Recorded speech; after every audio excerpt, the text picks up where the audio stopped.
look, I know we've had to talk to you about this before. You've just been rude to a member of my team. We're here to help you. It's not our fault that something broke. We're going to do our best to fix it. That's the end of our relationship. And he fired them on the phone there and then. What a hero. Paul Green's MSP Marketing Podcast. Another Byte. Hi, I'm Sophie Law and welcome to Another Byte. This is the YouTube show for MSPs who want to improve their marketing and grow their business. And we do that by going through and picking through the bones of Paul Green's MSP Marketing Podcast. With, of course, Paul Green. If he wasn't here, it would just be me shouting into the ether. I wanted to talk, cheesy phrase alert, first of all, about teamwork, making the dream work, which we talked a little bit about on last week's episode, but I wanted to go into it in a little more detail in terms of those partnerships that can really work for you. So maybe friends or people that you know who do something that you don't do, or maybe you don't want to do in your business, and how that kind of, that partnership, picking that right web agency can really work out for both of you. It's a tough thing. And I think finding any partner, a true partner, is not something you can do quickly. You've got to put time in. It's like last week's Another Byte, we were talking about the people that you trust, and how having a business partner or a team surrounding you that you trust and that you form a partnership with is so important, because we cannot do it on our own. However, you also can't do that quickly. It's like you and I have a lot of trust in this show because we've known each other for a very long time, and we worked together for far too long. But we worked together in the past. That's where we built some trust. If you could go back 20 years ago to you sitting in my office as a quivering young radio presenter, desperate for your first Can gig. we not say quivering? the evil, cruel radio boss, with I'd got all the power. And there was no trust. I'd got something you wanted, which was get me on the radio, and I genuinely had the balance of power. And what happened actually quite quickly with you and me was we built up some trust, and we learned to work together. And it's like you could see I was going to help you, and I could see you were going to help me, and it became you scratch mine, I'll scratch yours, and that worked incredibly well. So when you and I come and do something like this, from day one, we've had a load of trust, because we know that as much as you're telling bad jokes about me all the time, and I'm making jokes about your husband leaving you, which is also going to happen one day. We don't mean it. There's no animosity there. It's just all banter. love. It's all love. I feel So like you've maybe remembered the dynamics of the power slightly differently, but I get what you mean. I think I was just very good at positioning it that you saw it as a big opportunity. And what an opportunity it was. You're looking for a web design agency to work with your MSP. You can't do it quickly. You can't do it through emails. You can't do it over the phone. You've got to, if you're going to do anything properly, you've got to tackle it properly. And I know this is hard, because the one thing that all of us constantly run out of is time. We've never got enough time. And actually, we spend a lot of time on the podcast and in a lot of our other content that we produce, talking about how to reduce the amount of time that you, the owner, has to spend on marketing and business growth. And I'm a big fan of DOA, not dead on arrival, but delegate, outsource, automate. Delegate jobs to your team, outsource jobs to other people. When I'm talking about that kind of stuff, I mean the small jobs, the small tasks that anyone can do. The reason you do that is so you've got plenty of big thinking time to go and do important stuff like build partnerships with web design agencies. And time is another thing that we were talking really interestingly on the podcast this week about about social media as business rather than pleasure, which is something I don't really use social media for business at all. But you were talking about SSI on LinkedIn and your rank and sort of the little things you recommend that people do, almost like part of your work day on like a daily or weekly basis, where you spend time on social media, but you're making it work for your business. The difference between consuming social media and working social media are chalk and cheese. I actually don't like social media. I'm on Facebook, I'm on Twitter, and I use Facebook very rarely. In fact, I use Facebook extensively for my Facebook groups. Like we have a group for our MSP Marketing Edge members, and we have another group. In fact, if you're not in this already and you're an MSP, go onto Facebook, look up, type in MSP Marketing in the search bar, go to groups, you'll see my little face and tap your finger on my face nice and hard. And that's their Facebook group. It's only for MSPs, but we talk about marketing, and there are 1,500 MSPs in that group. I like the groups aspect of Facebook, but Facebook itself, I perhaps post 2 or 3 times a year. I'm not one of those overshares from his life. I'm not one of those people who Instagrams his breakfast, because I just find that a bit pathetic. Here's the thing, though. It doesn't matter what your personal opinions are, because I can part my personal opinions about social media, and I can acknowledge that for B2B marketing, which is what MSPs are doing, LinkedIn is literally the number one tool, not the number one social media tool. It's the number one tool. And if you can invest 30 to 60 to 90 minutes a day on LinkedIn, growing your connections, warming up your connections, putting content in front of them, messaging them, and spending time just getting all those little things on the fringes right, like your SSI, your social selling index, all of those kind of things are ultimately going to pay off, because all that LinkedIn is a way of reaching people. It is a channel, and the most robust MSPs who have the most robust marketing have lots of different channels. They'll have their BNI networking group. They'll have their website with a specific way of driving traffic to it. They'll have their LinkedIn. They might have a YouTube channel. They might have a podcast. They might have an email newsletter. They might have a printed newsletter distribution list. All of these are different channels. And if you rely on just one, that's pretty weak. You've got to put at least 2 or 3 together. But I guess the challenge then is making sure, if I was doing it for business, making sure your mind you don't get drawn away by being strict with yourself, because it's tempting, isn't it, when you're on like social media to just pop off and have a little scroll, check out what, I don't know, Jason Momoa's up to. Perhaps. You like Jason Momoa, don't you? Popped into my head. I don't really know how that happened. Well, I think the trick with that is to partition it and to put things into, almost into boxes. So it's like, right, I'm spending 20 minutes now adding connections. This is my criteria for connections. These are the kind of people I want to be connected to. 20 minutes adding those people until I reach my limit for the day. Then I've got posting content. So I've got 20 minutes to post a piece of content, or to go and look at other people's content only for the purpose of interacting with their content, because it is one of the things that works well on LinkedIn is you go and look at other people's content and you comment on it and you reply to people's comments. It all helps with your overall LinkedIn SSI. And I think it's like anything at work. You have to be quite strict in what you do and just put it into boxes. That, of course, is easier said than done, because we all of us have easily lost time. Just like Twitter. I don't like Twitter at all. I really can't stand Twitter. As we record this show, because we record this show a couple of weeks in advance, it's like yesterday or the day before, Elon Musk bought billions of shares in Twitter, and basically, 3 billion, to be precise. Yeah, exactly. Yeah, plonked himself on the board of Twitter. Everyone else at Twitter is like, oh my goodness, this is going to be a headache, and Elon's going to go and fix Twitter.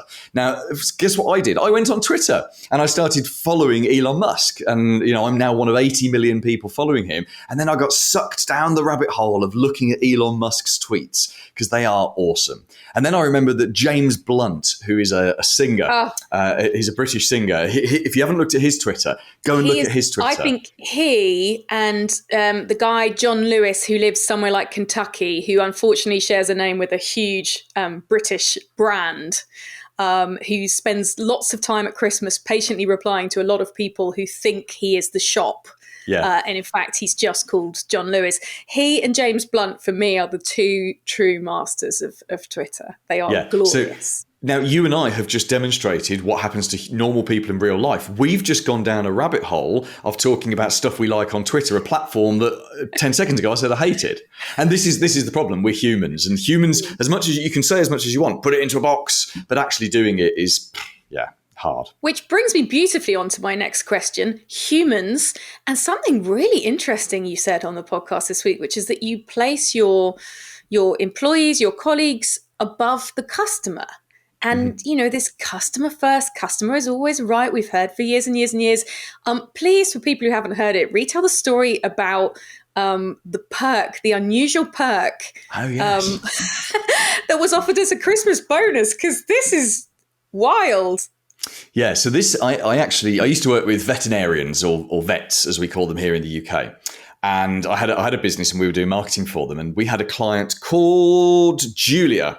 And it was Julia that put this idea in my head. She said to me, this is about 10 years ago, she said to me one day, she said, it was like November or December. And she said, I'm going to give my staff the best Christmas present this year. And I said, what's it going to be, Julia? Is it money? Is it a great party? She said, I'm going to let them select the client that they hate the most. So that's a pet owner that they hate the most. And she said, and then I will phone that client and I will fire them. And I was so taken aback by this. I said, well, okay, hang on, just run through that me again. What do you mean you're going to fire them? Because in the UK, vets have a legal duty to look after animals. So if you turn up to a vet with a poorly animal and say to them, I haven't got any money, the vet must still look at the animal. It's kind of like a Hippocratic oath for vets in law. It's actually enshrined in UK law. And she said, well, I'm going to tell that client that we don't appreciate the way they treat our staff. We think our relationship with them is broken down. And I'm going to tell them to go and register with our direct competitor, which I thought was the smartest thing of that. And she did it. And she did it every year. And bearing in mind, a vet will have like 4,000 clients. So but it was interesting. The staff pretty much every year universally picked the client they hated.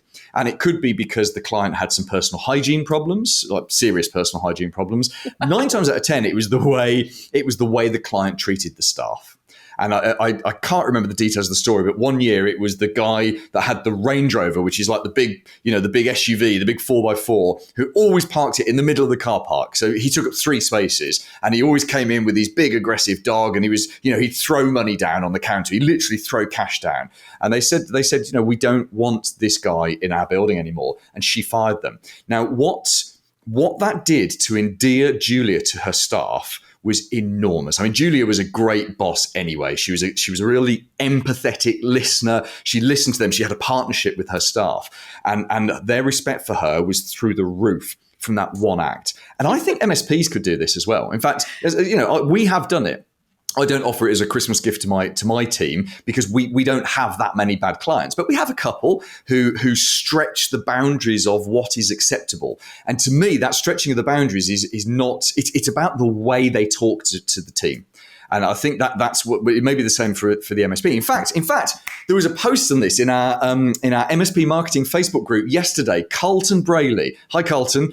Carlton, I know Carlton well, and he posted in there saying he overheard a member of his staff saying something to a client, something like, "Oh, well, I would appreciate it if you didn't use that kind of language." At which point he came over, took over the phone, realised who it was, and said, "Hey, look, I know we've had to talk to you about this before. You've just been rude to a member of my team. We're here to help you. It's not our fault that something broke. We're going to do our best to fix it. And then that's the end of our relationship." And he fired them on the phone there and then. What a hero. And again, can you imagine the respect for Carlton shot up? And again, Carlton is a great guy. Great. I've known Carlton for a few years. He's a great business owner. His team will respect him. The respect for him shot up at 10 million %. And I think as MSPs are far too tolerant of rude people because it is a distress call when you have to call an MSP because something's broken. There are elevated levels of distress. But you know what? You go and see a doctor or a nurse because you're ill, elevated levels of stress, and there are signs up everywhere saying, if you abuse us, if you verbally abuse us, we will call the police. We will deal with it. And I don't think as MSPs they should take that. So for that very tiny subset, that 20% of the 20% who are overly rude, who are difficult, who are always going to be unprofitable because of this, it's the ones who, when they phone you, when their number comes up on the phone, if the whole energy in the building goes, oh, you fire them, they go. Oh, it's like that bit in Pretty Woman where Julia Roberts goes back to Rodeo Drive. I just love it. One other thing on the theme of respect that I want to talk to you about before we go, closing leads and partnering. So being like a partner first and sell second, because you don't want to sort of jump in there, jump down their throats and sell straight away. So I wanted to ask you, what's the perfect time? How long do you leave it? A bit like if, you see a lady you like in a bar, how long do you leave it between the kind of partnering, the establishing the trust, and then jumping in for the sales kill? I don't believe you ever jump in. with a sales pitch. I believe, as we were talking about, it was either earlier today or on one of our previous episodes, we were talking about people buy with their emotions, with their heart. And the worst thing I could do is go over with some kind of cheesy chat-up line, which is sales, right? What I would be better doing is trying to form build a relationship, but build a connection with someone. And certainly, if I think about the many girlfriends and wives I've had in my previous life, they've all been people I've met at work, or a friend has introduced us, or something like that, and we've built a connection before we've actually gone on a date and built a relationship from that. And actually, dating and selling are pretty much the same things. If you're we've all been subject to the horrendous salesperson. It's normally men, salesmen, full on selling, always be closing, sell. I don't believe in any of that. And it really doesn't work in the kind of B2B selling that MSPs do. Selling for MSPs is building relationships.